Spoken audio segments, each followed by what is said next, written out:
तो देखिए बच्चों, अब हम लोग यहाँ पे क्या देखेंगे। हमने जो 3 अटैम्प्ट हुए थे, मतलब 4 अटैम्प्ट हुए थे। पहला डॉबरिनिया, दूसरा न्यूलैंड, तीसरा मेंडलीव और चौथा हेनरी मोजले। चारों अटैम्प्ट को हम लोग ने पढ़ लिया था। अब हम लोग देखने जा रहे हैं कि किसी भी सब किसके बेसिस पे हुआ था, एटम के बेसिस पे, कि एटम में क्या सेल्स होती हैं, कितने न्यूक्लियस होते हैं, कितने वैलेंस सेल क्या होती हैं, और ये सारी चीज़ें आज हम लोग इस वीडियो में देखेंगे। तो सबसे पहले हम लोग यहाँ पे एक अच्छा सा सेल बना लेते हैं। आप किस एलिमेंट का बनाए? हम सोडियम का बनाते हैं। उसका एटॉमिक नंबर होता है 11। तो ये हो जाएगी इसकी फर्स्ट सेल। ये हो जाएगी सेकेंड सेल, और ये हो जाएगी लास्ट सेल। इसे ही हम लोग वैलेंस सेल बोलते हैं। क्या बोलते हैं गाइस? Valence shell. तो जो वैलेंस सेल होती है, या हम लोग बोल सकते हैं, सॉरी वैलेंस सेल नहीं, आउटर मोस्ट सेल। क्या गाइस? Outermost shell. हम लोग जो सबसे बाहर से, देखिए किसी भी एलिमेंट में, किसी भी एटम में जो सेंटर पे होता है उसे हम लोग न्यूक्लियस बोलते हैं। क्या बोलते हैं गाइस? न्यूक्लियस बोलते हैं। और किसी भी एटम में नंबर, एटॉमिक नंबर, जो उसका एटॉमिक नंबर होगा उसके इक्वल क्या होंगे?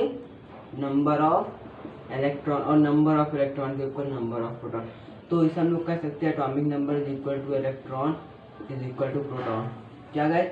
किसी भी एटम में जो उसका एटॉमिक नंबर होगा उसी के इक्वल इलेक्ट्रॉन होंगे और उसी के इक्वल प्रोटॉन होंगे। अब देखिए, उसी के इक्वल इलेक्ट्रॉन होंगे और उसी के इक्वल प्रोटॉन होंगे। अब देखिए, मान लीजिए लेट सपोज मैं आपको प्रूफ करता हूँ सोडियम का एटॉमिक नंबर क्या होता है? 11। तो उसके इलेक्ट्रॉन कितने होंगे? 11, और उसके प्रोटॉन कितने होंगे? 11।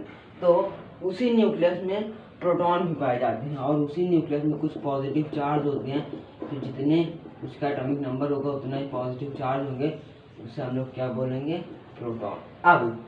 अब बात आती है सेल्स हमने देख ली। अब देखिए, फर्स्ट सेल मतलब कि जिस पर्टिकुलर एरिया में इलेक्ट्रॉन्स पाए जाते हैं, ये पहली सेल हो गई उसकी। तो यहाँ से इसकी डिस्टेंस कम है, यहाँ से और ज़्यादा है, यहाँ से और ज़्यादा है। तो देखिए, आपने कभी देखा होगा इलेक्ट्रॉन, मैं बहुत धीरे समझाऊंगा, मतलब आपको एकदम ध्यान दीजिएगा, मेरी बातों पे एक बार ध्यान दीजिए, पूरा क्लियर हो जाएगा। इलेक्ट्रॉन और प्रोटॉन के बीच में क्या जनरेट होता है? कहीं भी अगर पॉजिटिव और नेगेटिव चार्ज आ जाए तो वहाँ पे एक इलेक्ट्रोस्टैटिक फोर्स जनरेट हो जाता है। क्या जनरेट हो जाता है? Electrostatic force. और यहाँ पे भी कुछ इलेक्ट्रॉन्स होंगे। पहली सेल में सिर्फ 2 इलेक्ट्रॉन होते हैं, मतलब कि जो 11 है उसका इलेक्ट्रॉनिक कॉन्फिगरेशन 287 होता है। तो उसमें पहली सेल में सिर्फ 2 इलेक्ट्रॉन होंगे। तो यहाँ के इलेक्ट्रॉन को प्रोटॉन जल्दी का सीट लेगा, तो यहाँ से इसकी एटॉमिक डिस्टेंस कम है। कह सकते हैं ये जो है, ये जो इसके, मैं यहाँ ये सब इरेज कर देता हूँ। देखिए, हाँ, जो इसके बीच में डिस्टेंस है, ये जो डिस्टेंस है इसे हम लोग बोलते हैं एटॉमिक रेडियस। तो और यहाँ से चाहे हम लोग यहाँ की डिस्टेंस की बात करें या यहाँ की डिस्टेंस की बात करें, सब क्या है? Atomic radius. Atomic radius clear हो गया। अब हम लोग बात करते हैं एटॉमिक नंबर पे। एटॉमिक नंबर उसकी फंडामेंटल यूनिट होती है। तो मैं ये बता रहा था, अगर किसी भी एलिमेंट में पॉजिटिव और नेगेटिव चार्ज आ जाते हैं कहीं पे भी, तो वहाँ पे इलेक्ट्रोस्टैटिक फोर्स जनरेट हो जाता है, और उसके जनरेट होने की वजह से एलिमेंट में चार्ज आने लगते हैं। देखिए, ये पॉजिटिव एलिमेंट मतलब प्रोटॉन इलेक्ट्रॉन को अपनी तरफ से निकालेगा, तो यहाँ से इलेक्ट्रॉन को अपने पास घसीटना ईजी है। मान लीजिए यहाँ पे कोई एक मैग्नेट रखा हुआ और नेल, लेट सपोज यहाँ पे देखिए, यहाँ पे कोई एक मैग्नेट रखा हुआ, एक नेल यहाँ पे है आयरन की, आयरन नेल, और एक नेल यहाँ पे आयरन नेल। तो ये मैग्नेट इसको जल्दी घसीट पाएगा इसके कंपैरिजन में, क्योंकि यहाँ की डिस्टेंस बड़ी है। तो अगर डिस्टेंस ज़्यादा है तो देखिए यहाँ से एक चीज़ आती है, अगर डिस्टेंस ज़्यादा है तो फोर्स ऑफ अट्रैक्शन कम होगा। अगर डिस्टेंस, इफ डिस्टेंस इज ज़्यादा, अगर डिस्टेंस ग्रेटर हो या डिस्टेंस इज लार्जर, अगर डिस्टेंस ज़्यादा हो तो फोर्स क्या होगा? Force is less. और अगर डिस्टेंस ज़्यादा है तो फोर्स कम होगी, क्यों? ये मैग्नेट इसको देर में अपनी तरफ अट्रैक्ट कर पाएगा इन कंपैरिजन टू इसके। यहाँ से डिस्टेंस कम है इसलिए इसको तुरंत अपनी तरफ कर लिया, लेकिन इसको टाइम लगेगा। तो अगर डिस्टेंस ज़्यादा है तो फोर्स कम होगी, अगर डिस्टेंस कम है तो फोर्स इसके और इसके बीच में जो फोर्स लगेगी वो ज़्यादा लगेगी। तो आई होप आपको इतना समझ में आ गया होगा। अब हम लोग बात करते हैं सेल्स की। बता दिया atomic number, fundamental atomic weight, मतलब कि उस जो पर्टिकुलर ये एटम है पूरा इसका वेट कितना होता है, वो वैलेंस इलेक्ट्रॉन। वैलेंस इलेक्ट्रॉन बोले तो अब हम लोग इसे इरेज करेंगे। अब देखिए, अगर यहाँ तक समझ में आ गया हो तो गैस प्लीज़ इस वीडियो को लाइक कर दीजिए, प्लीज़ तब तक आप लाइक कर दीजिए और मैं इसे इरेज कर देता हूँ। देखिए ये थी हमारी सोडियम की सेल, तो उसमें कितने इलेक्ट्रॉन होते हैं मैं रिप्रेजेंट कर देता हूँ, 2 8 1, है ना। अब ओके, सेल्स पता चल गए, एटॉमिक नंबर पता चल गया, एटॉमिक वेट पता चल गया। अब बात करते हैं वैलेंस इलेक्ट्रॉन की।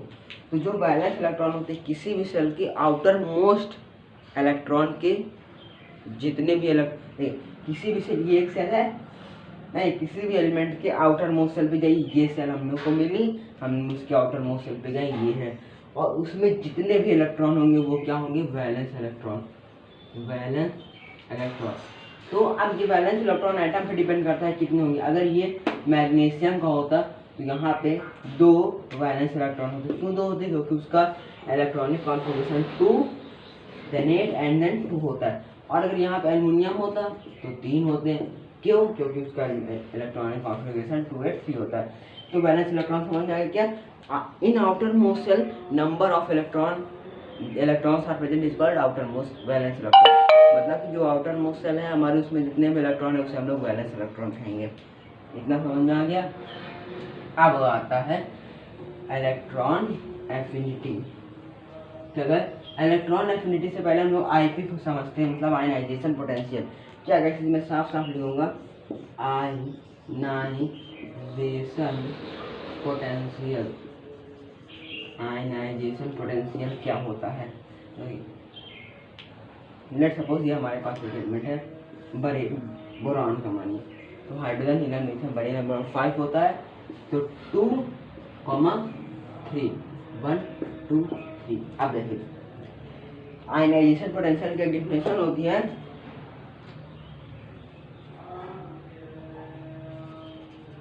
Amount of energy is required to remove an electron from the outermost cell। इसको आप ध्यान से देखिए, amount of energy is required to remove an electron from the outermost shell. मतलब कि इस बोरॉन की, मतलब ये हमारे पास एक बोरॉन है, इसकी जो आउटरमोस्ट सेल है वो कौन सी है, ये दूसरी वाली।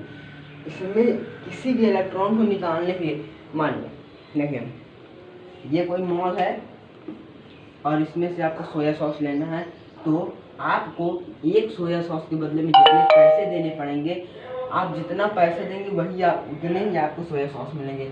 इसी वजह से आप इसको आप अगर आपको ये देखिए amount of energy required to, हमको बोरॉन को अपना एक इलेक्ट्रॉन देना है। अब वो अपना एक इलेक्ट्रॉन देने के लिए जितनी एनर्जी लगाएगा वो होती है आयनाइजेशन पोटेंशियल।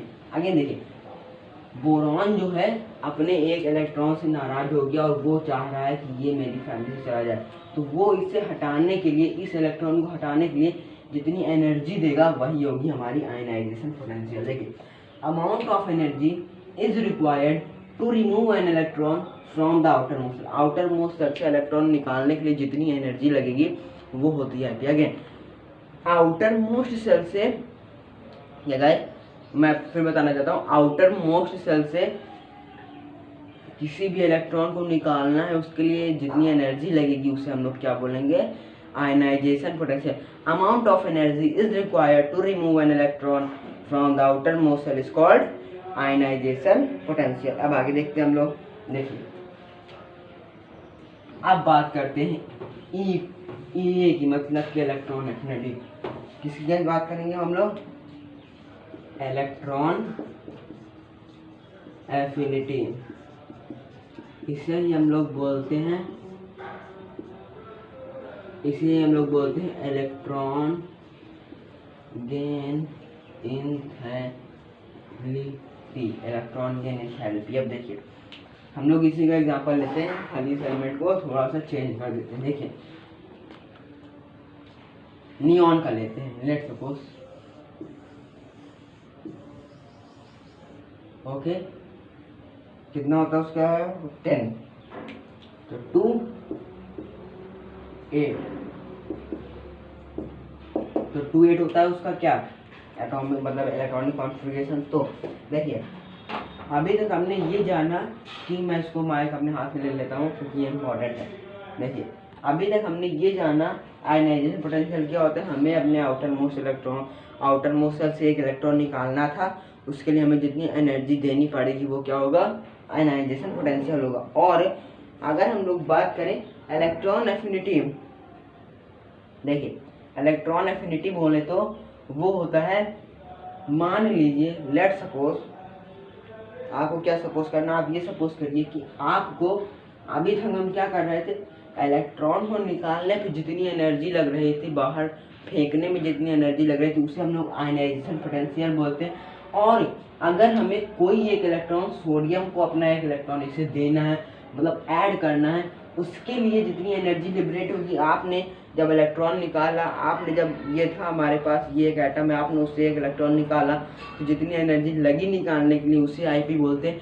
और आपने किसी भी एटम में एक इलेक्ट्रॉन ऐड किया, उसमें जितनी एनर्जी लिबरेट होगी, निकालने में एनर्जी लगती है और देने में एनर्जी लिबरेट होती है, तो जितनी एनर्जी किसी भी एलिमेंट में इलेक्ट्रॉन देने पे निकलती है उसे हम लोग क्या बोलेंगे, इलेक्ट्रॉन एफिनिटी। आई होप आपको इतना समझ आया।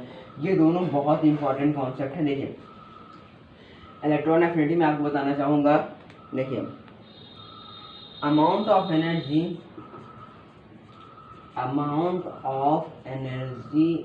Is liberated when an electron is added in any atom।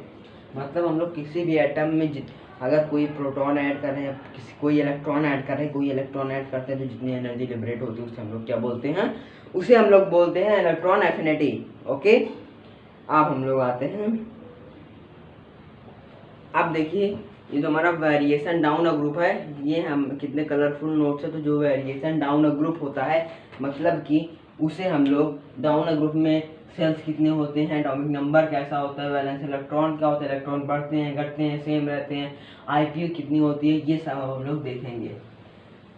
तो गाइस बिना टाइम वेस्ट किए आप चलिए हम लोग अपने अगले कॉन्सेप्ट की तरफ बढ़ते हैं। अगर आपको अभी तक हमारा ये वीडियो अच्छा लगा तो प्लीज़ लाइक करें और शेयर करें।